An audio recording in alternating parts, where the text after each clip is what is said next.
এই ওষুধটির নাম হলো ক্লোপিড। এটি এক ধরনের 75 মিলিগ্রামের ট্যাবলেট জাতীয় ঔষধ। এই ক্লোপিড 75 mg ট্যাবলেটের উপাদানের মধ্যে রয়েছে ক্লোপিডোগ্রেল। বাংলাদেশের সুনামধন্য ঔষধ company drug international pharmaceuticals limited এই ক্লোপিড 75 mg ট্যাবলেটটি সরবরাহ করে। এই ক্লোপিডোগ্রেল বা ক্লোপিড ঔষধটি সাধারণত হার্টের সমস্যার জন্য ব্যবহার করা হয়। যে সকল লোকজনের হার্ট অ্যাটাক হয়েছে বা স্ট্রোক হয়েছে তাদের হার্ট অ্যাটাক এবং স্ট্রোক এর প্রতিরোধে এই ক্লোপিড 75 mg ঔষধটি ব্যবহার করা হয়।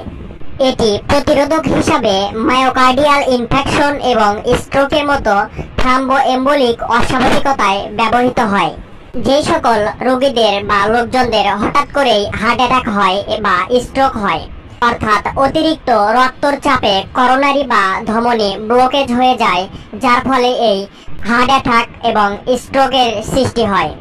হার্ট অ্যাটাক এবং স্ট্রোক এই ধরনের রোগ প্রতিরোধ করতে এই ক্লোপিডোগ্রেল বা ক্লোপিড 75 mg ঔষধটি নির্দেশনা দেওয়া হয়।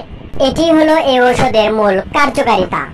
তো এখন আসুন যে এটি আপনারা কিভাবে সেবন করবেন, অর্থাৎ এর সাধারণ সেবন বিধি জেনে রাখুন।